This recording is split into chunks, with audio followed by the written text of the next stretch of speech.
So, if I asked you to, just picture a person living in poverty in America right now, who exactly do you see? Like, what image immediately comes to mind? Right. People usually have a very specific stereotype ready to go. Exactly. Because statistically speaking, you should probably be picturing yourself or, your neighbor, or maybe the person sitting next to you at work.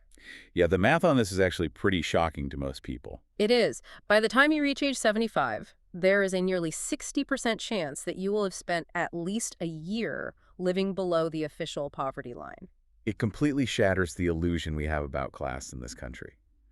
I mean, we tend to view poverty as this static, permanent condition that happens to some marginalized other. Like it's a totally separate group of people. Exactly. But Okay. the demographic reality is that economic instability is actually a mainstream, deeply embedded feature of the American experience. It's an us thing, not a them thing.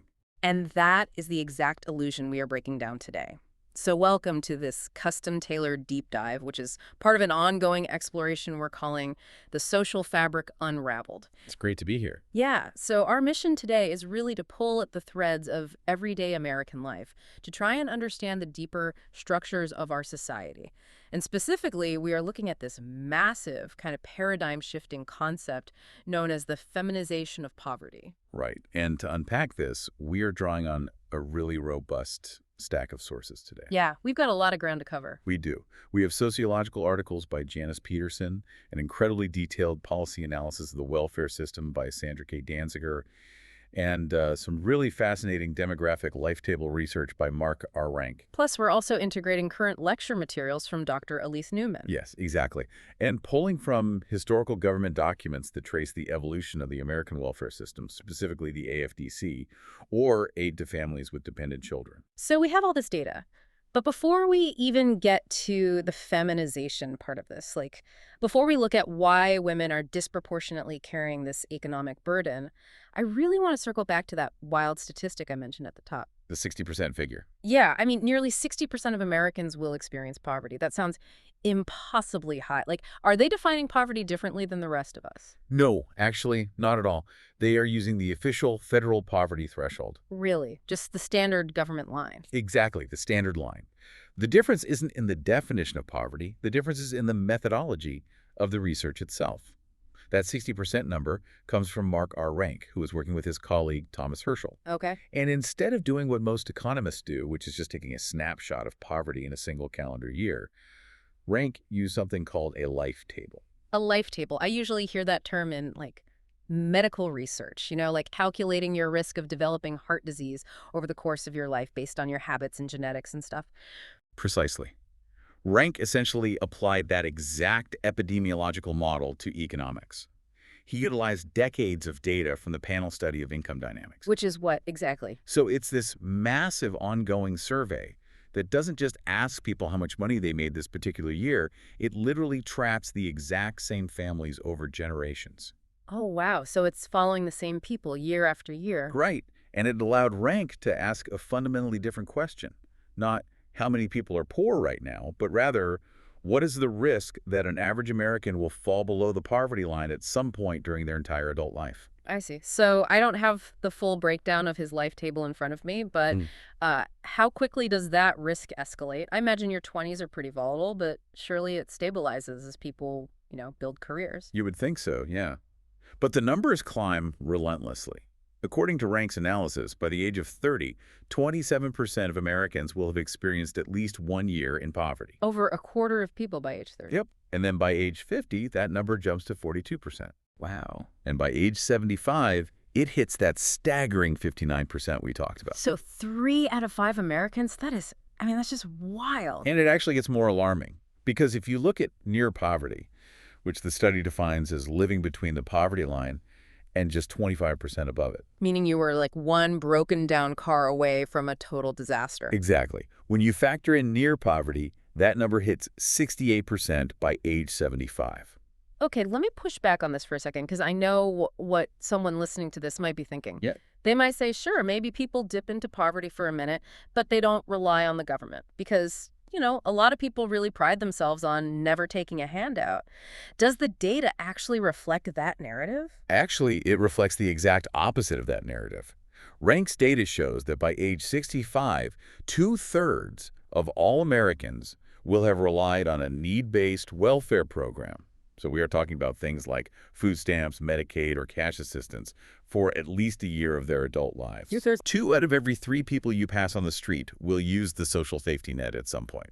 That completely upends the entire political narrative we hear on the news. I Yeah. mean, if two-thirds of the population uses the safety net, then poverty is not an anomaly. It's practically a rite of passage in this country. It really is a structural norm. So what is the mechanism here? Why is the floor so fragile for so many people? Well, it comes down to a variable. We rarely factor into our personal financial plans, which is just time. Rank points out that we are looking at a 50-year adulthood. Right. And over 5 decades, unexpected catastrophic events are not just possible, they are statistically, mathematically probable. Because life is long. Exactly. We're talking about a sudden corporate downsizing or a divorce, a severe illness, maybe a global recession. Over 50 years, life inevitably happens.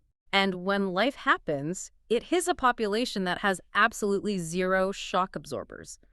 Because the sources point out that the average American family only has enough liquid assets, meaning, actual cash in a checking or savings account, to maintain their current standard of living for about a month if their income suddenly stops. 1 single month. That's it. So when one of those statistically probable life events occurs, it isn't just a setback. It triggers an immediate, acute financial emergency. Right. I mean, think about your own bank account right now listening to this.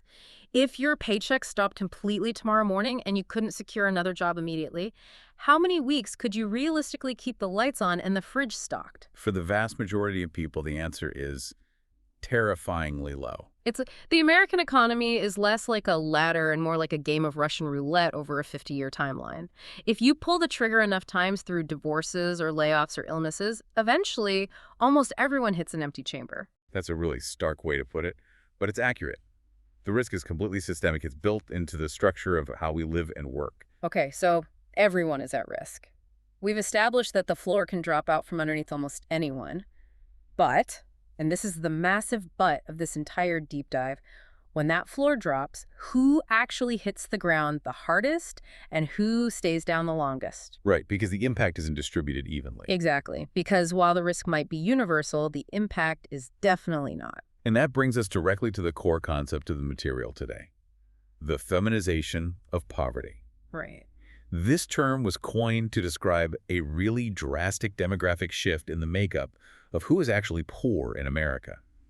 Janice Peterson's research, combined with Dr. Elise Newman's current data, lays out a timeline that might actually surprise you. Okay, let's hear it. Up until the 1960s, the vast majority of poor families in the United States were headed by males. Wait, really?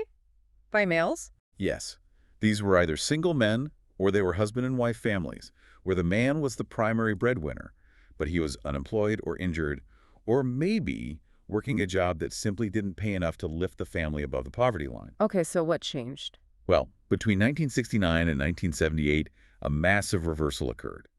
The number of poor families headed by males actually dropped by hundreds of thousands. Okay. But during that exact same 9-year window, the number of poor families headed by women with minor children increased by a full third. Wow, a third. And that trend basically became the new normal, right? It did. The data from Dr. Newman's lectures shows that today, 2 out of 3 poor adults are women. 2 out of 3. And 3/4 of all poor people in the U.S. are women and children. That's a huge majority. Yeah.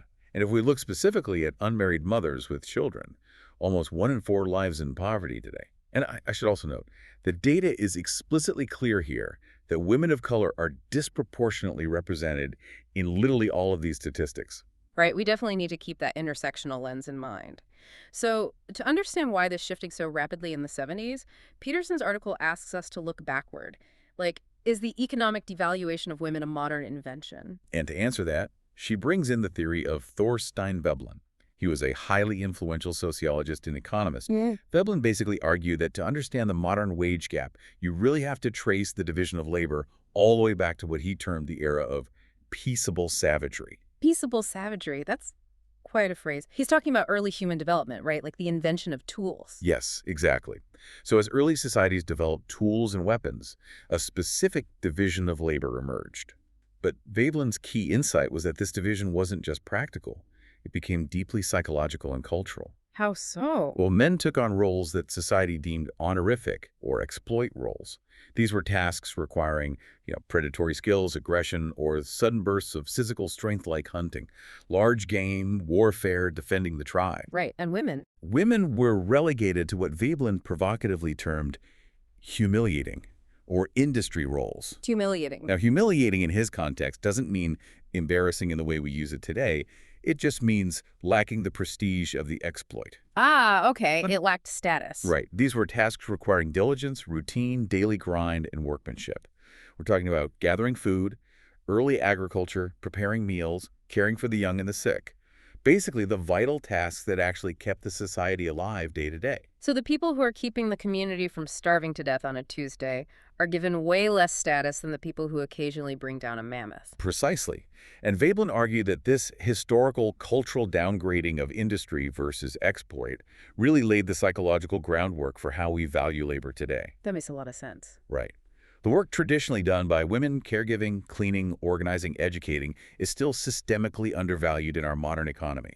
I mean, we praise the aggressive exploit of a Wall Street trader, but we pay poverty wages to the daycare worker who is literally keeping children safe. Okay, that makes historical sense, but it still leaves a pretty glaring paradox in the timeline. Dr. Newman points this out in her lectures, and it's fascinating.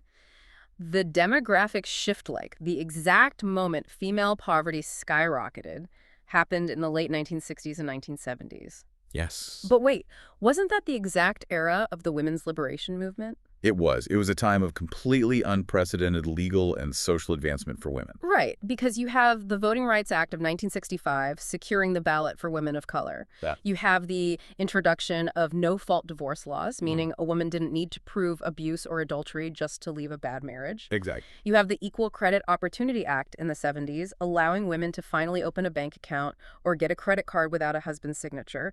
So if women were gaining all this unprecedented economic freedom and rushing into the workforce, why on earth did female poverty actually increase? It is the great paradox of the era. And the answer really lies in understanding that society is an ecosystem. While women were gaining these crucial legal freedoms, massive structural and political forces were simultaneously removing men from the household and the community. Right. Dr. Newman highlights the Vietnam War draft as a major catalyst here. Absolutely.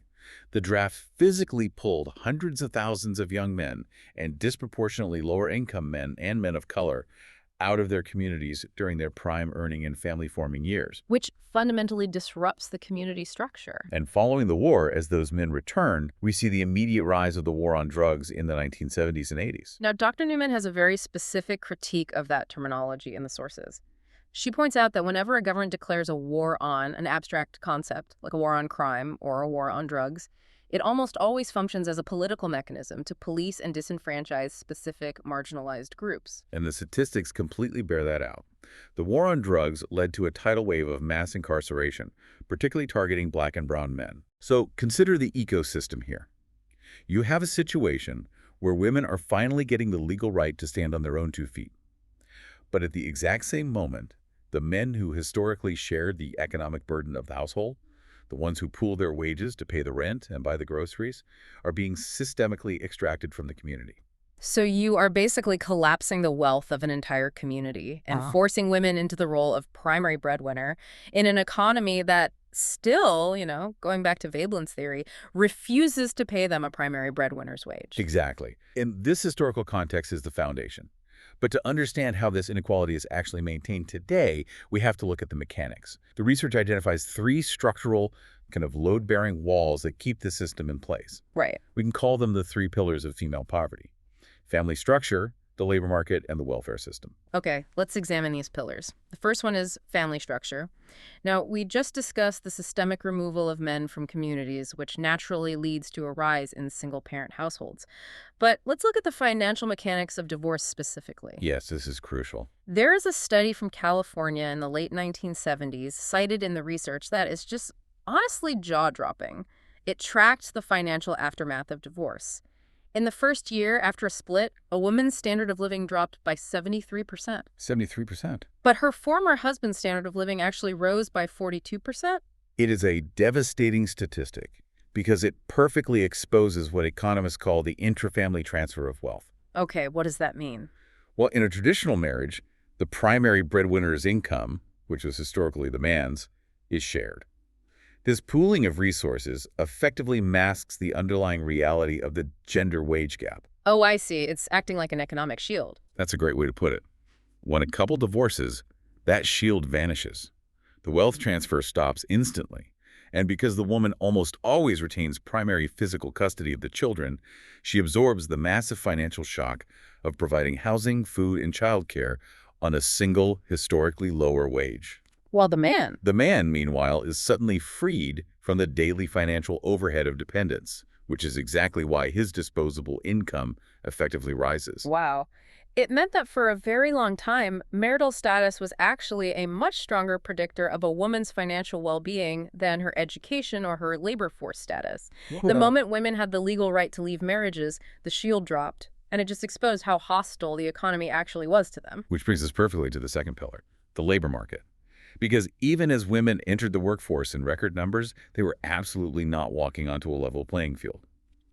Peterson's research dives into the dual labor market theory and the reality of occupational segregation. Let's break down that term, occupational segregation.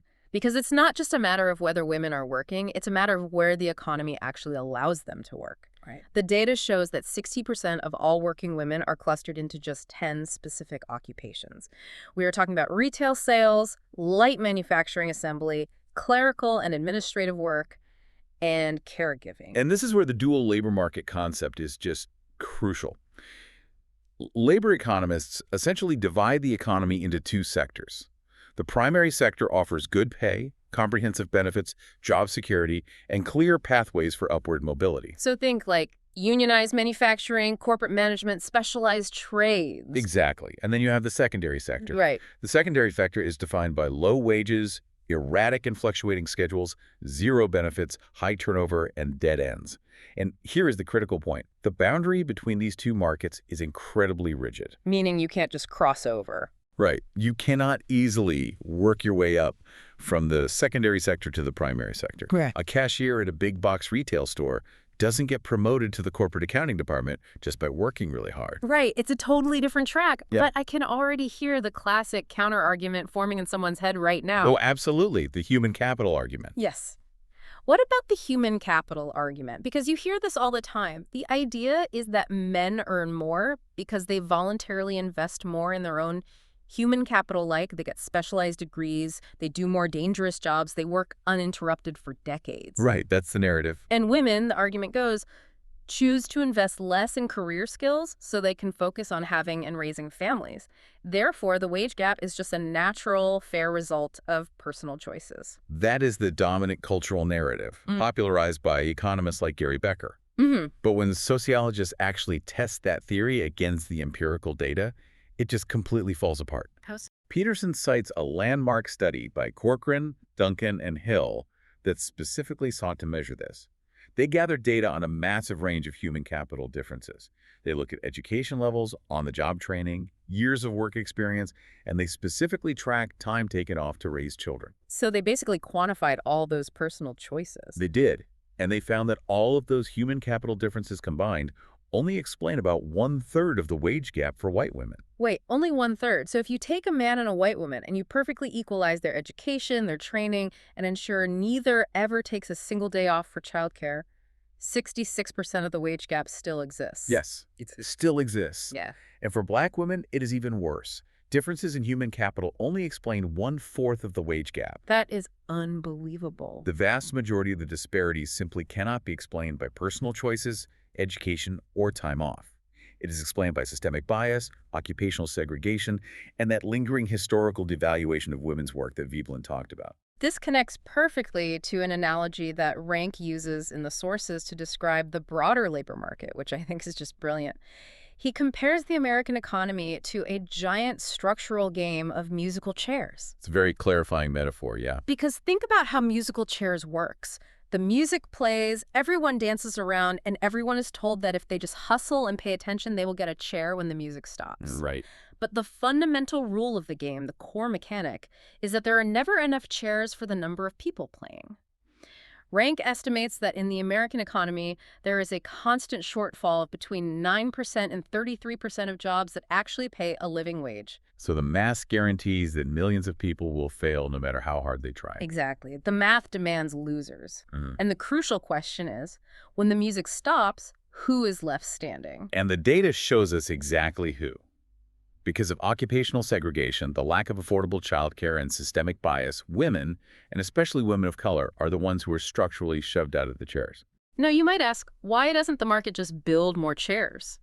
Like, if there is demand for labor, shouldn't a capitalist system create enough living wage jobs for everyone? That would be the assumption, yes. So why doesn't it? Well, because the secondary labor market actually relies on a surplus of desperate workers to function. Mhm. I mean, if everyone had a living wage chair, who would accept an erratic $8 an hour retail job with absolutely no benefits? Nobody would. Right. The structure of the economy requires a certain percentage of the population to be economically insecure so that cheap labor is always readily available. The system requires losers. And society has historically decided that women will absorb that loss. Which brings us to the third pillar, the welfare system. Yes. Because if the family structure breaks down and the labor market is a rigged game of musical chairs, the absolute final safety net is the government. And to understand why this net is currently failing so many women today, we have to look at the architectural blueprint of how it was originally built. Right, we have to travel back to 1935, during the absolute depths of the Great Depression. The passage of the Social Security Act created a program called Aid to Dependent Children, which later became AFDC Aid to Families with Dependent Children. Now, when we look at the historical documents, this was not like a universal basic income for anyone who was poor, right? It Yeah. had a very specific, incredibly narrow target audience. Extremely narrow. Yeah. AFDC descended from earlier state-level initiatives known as Mother's Pensions. And in its original iteration, assistance was almost strictly restricted to destitute widows. Widows. Yeah, women whose husbands had died, primarily white women. The design of the program was highly ideological.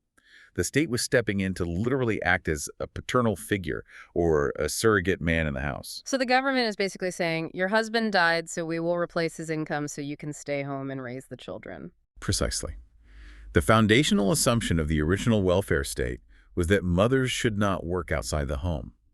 The government would provide a meager, subsistence-level income explicitly, so these widows could remain outside the labor market and perform their domestic duties. The irony here is so thick you could literally cut it with a knife.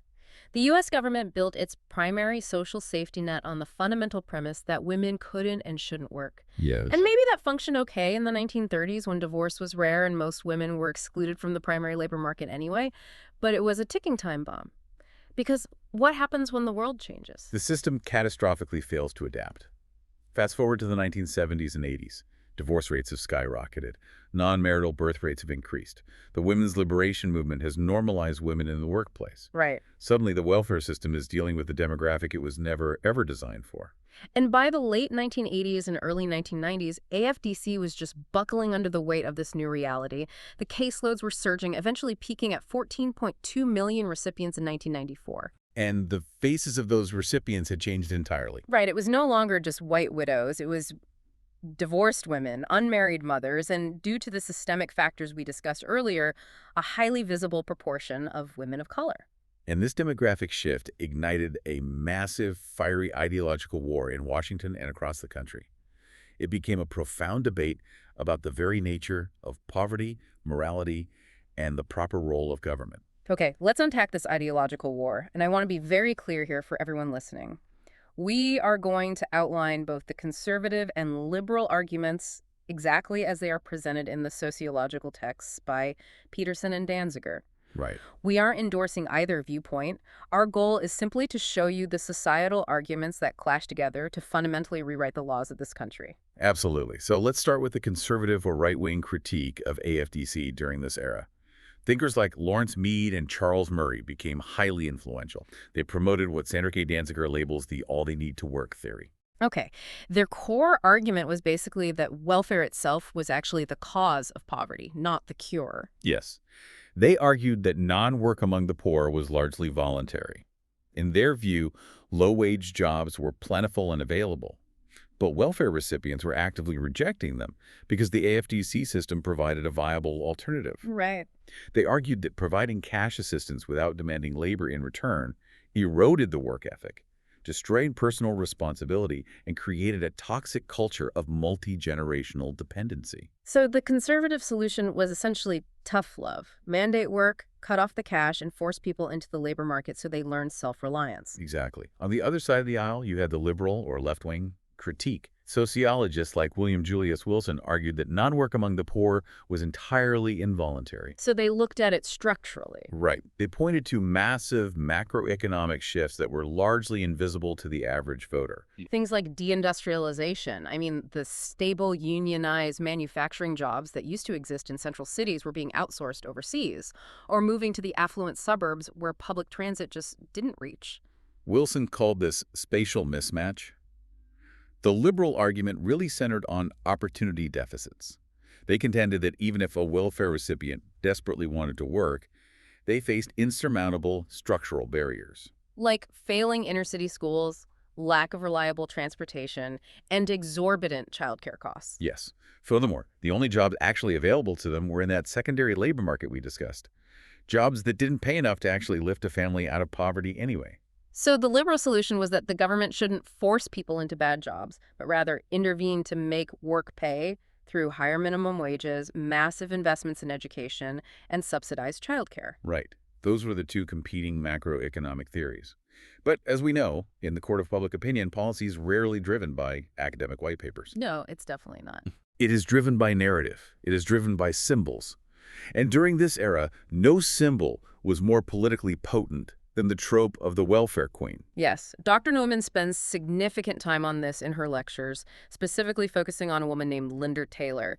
And this is where the narrative really hijacks the data. So who was Linda Taylor? Linda Taylor was a fascinating, highly complex, and deeply criminal figure. In the mid-1970s, she was arrested in Chicago for massive, audacious welfare fraud. We aren't just talking about fudging a form to get an extra $50. Oh, no. She used dozens of aliases, claimed non-existent children, possessed multiple Social Security cards, and defrauded the government of hundreds of thousands of dollars.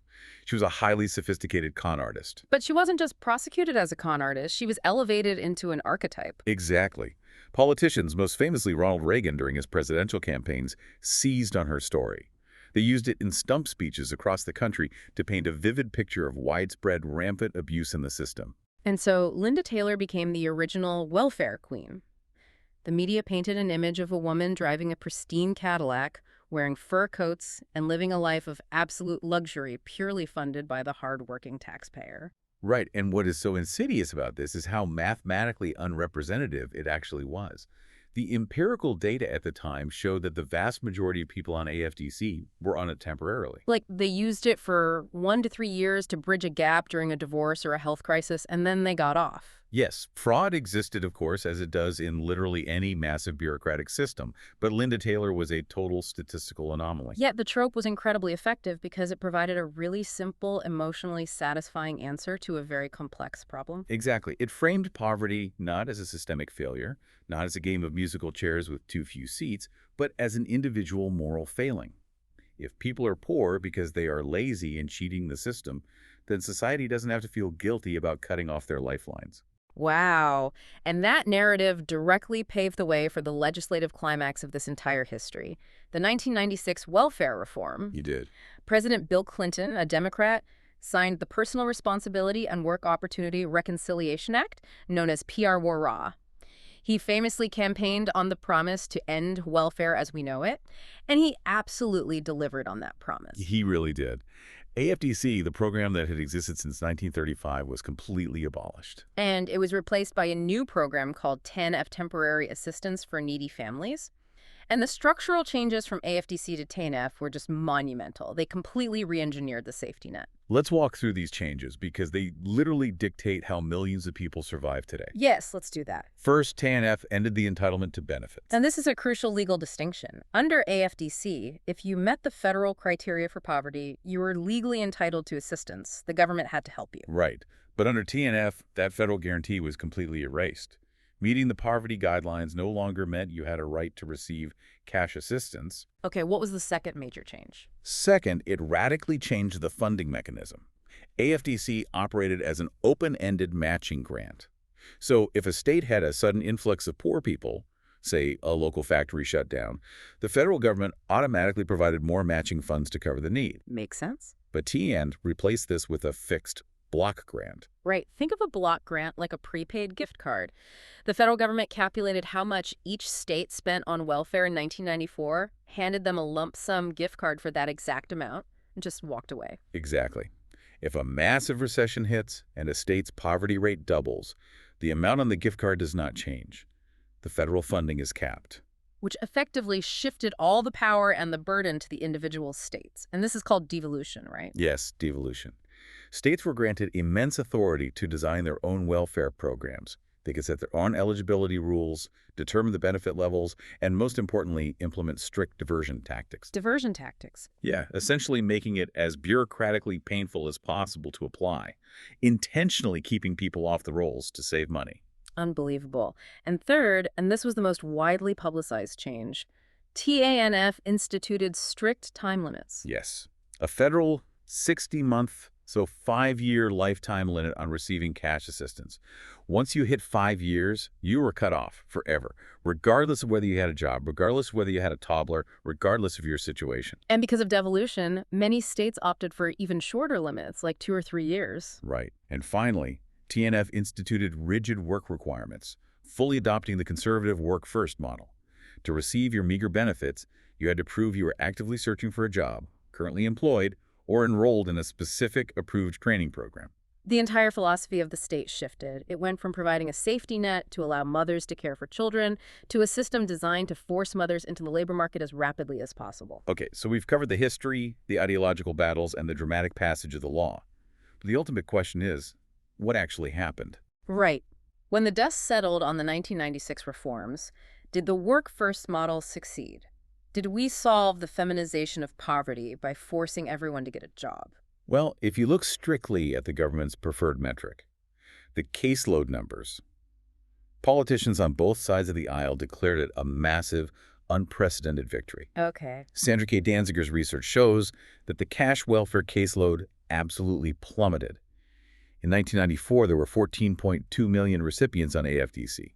By 2008, under TNF, that number had fallen to just 3.8 million. A drop of over 10 million people. I mean, that's almost a 75% reduction. So looking at that, you'd think, wow, we did it. Everyone got great jobs, they're self-sufficient, and they don't need the government anymore. But that is exactly where the narrative falls apart entirely. Danziger's research provides the crucial context here. Initially, in the late 1990s, the economy was booming. We had a dot-com bubble, jobs were plentiful, and single mothers' employment did temporarily rise. Okay. But by 2007, and especially heading into the Great Recession of 2008, poverty rates began to surge upward again. But the TANF caseloads didn't go back up. Exactly. The welfare system had become entirely unresponsive to actual economic need. Millions of people were falling into poverty, but because of the time limits and the strict state rules, they couldn't access cash assistance. And the definitive proof of this failure is in the food stamp data, right? Yes. While TNF cash assistance dropped to 3.8 million people, usage of SNA, the Supplemental Nutrition Assistance Program, or food stamps, skyrocketed. By 2008, over 28 million people were relying on food stamps just to avoid starvation. 28 million. That statistic proves unequivocally that these families had not escaped poverty. They were still desperately poor. They had simply been locked out of the cash assistance program that could have helped them, pay rent or buy winter clothes. So why did the all-they-need-to-work theory fail so spectacularly in practice? If the conservative argument was right that people just needed a push to go get a job, why were tens of millions of people still needing food stamps? You're right. Why didn't the jobs fix it? Because the theory completely ignored what sociologists call the multiple barriers reality. Danziger's studies looked closely at the women who were actually on welfare. And she found that a full 25% of them weren't just lacking a resume or a bit of motivation. Right. They faced multiple, severe, overlapping barriers to sustaining employment. What kind of barriers are we talking about here? We are talking about chronic, physical, or mental health conditions that made full-time physical labor impossible. We are talking about mothers caring for children with severe disabilities who require round-the-clock, medical attention. We are talking about women actively fleeing severe domestic violence, living in shelters, trying to hide from their abusers. You literally cannot mandate someone who is experiencing deep trauma or who is managing a child's feeding tube to go work a 40-hour week at a fast food restaurant and expect their life to magically stabilize. It is an absurd expectation. Yet the work-first model largely ignored these realities. Right. It pushed highly vulnerable women out of the safety net and straight into the secondary labor market, those low-wage, erratic jobs we discussed earlier. Right. And the research showed this actually increased their material hardship. Wait, how does getting a job increase hardship? Because of the volatility. When you work a retail job where your manager changes your schedule every 3 days, you cannot secure stable, licensed childcare. Your stress levels skyrocket. Danziger's research indicated that this chaotic environment negatively impacted the behavioral and academic development of these women's young children. Which brings us to the most brutal, unforgiving aspect of this entire deep dive, the actual on-the-ground math of surviving on welfare today. Dr. Newman lays this out so clearly, and it is just infuriating. The numbers don't lie. Let's talk about the cost of going to work. Let's talk about childcare. Today, the average cost of daycare for 2 children can easily exceed $25,000 a year. That is an astronomical overhead cost that a mother must pay just for the privilege of walking onto a job site. Meanwhile, if a family is incredibly lucky, navigates the maze of devolution, hasn't hit their time limit, and actually receives TNF cash assistance today, how much does it pay? Depending on the state, it might be $300 to $500 a month. That is $3,600 to $6,000 a year. It doesn't even come close to covering rent for a single room, let alone food, transportation, medical copays, and that $25,000 childcare bill. Put yourself in this impossible equation. Imagine you are a single mother.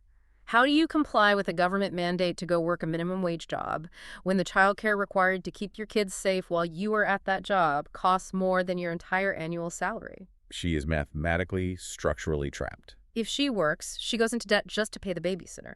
If she stays home to keep her kids safe, the state sanctions her, labels her non-compliant, and cuts off the meager $400 a month she actually relies on. It is a system that demands self-sufficiency, while aggressively dismantling the very supports required to achieve it. As Danziger notes, we have effectively created a growing population of single mothers who are completely disconnected from both the economy and the safety net. They have no wage income, and they have no cash welfare. They are in a free fall. So if we look back at the diagnosis we've made today, the social fabric is not unraveling because of individual laziness. It is being torn apart by these invisible structural policies. Let's synthesize this journey. We started by redefining the patient, right? Rank's life table data showed us that poverty is not an anomaly. It is a mathematically probable event for the vast majority of Americans over a 50-year lifespan. Yet our political narrative insists on treating it as an individual moral failing. And we trace the historical roots back to Veblen, seeing how women's labor was culturally devalued from the very beginning. We saw how the breakdown of marriage removed the economic shield, exposing the deep vulnerabilities women face in a dual labor market that deliberately segregates them into low-paying, dead-end jobs. And we watched as a safety net AFDC that was originally built on the paternalistic idea of protecting mothers at home was dismantled. It was replaced by a system TNF, driven by the racialized myth of the welfare queen, a system that now demands single mothers work those dead-end jobs just to survive, even when the basic math of childcare and minimum wage makes survival literally impossible. Understanding these mechanics changes everything. Whether you are voting in a local election, managing entry-level employees at your company, or just observing your own community, understanding the massive gap between the political myth of welfare dependency and the stark reality of a single mother choosing between daycare and groceries fundamentally shifts your perspective. It absolutely does. The diagnosis is clear. The fractures are not in the character of the people struggling. The fractures are in the labor market, the lack of infrastructure for caregiving, and the historical wage gaps that we refuse to close. It forces us to ask better questions about how our economy is designed. Exactly. So I want to leave you with a final thought to mull over, something to explore on your own. If poverty in America truly functions like Rank's massive structural game of musical chairs, where the secondary labor market relies on a scarcity of good jobs, meaning there are mathematically never enough living wage chairs for everyone playing, what happens to our society when we stop blaming the people who are left standing and finally start questioning who is in charge of setting up the chairs in the first place?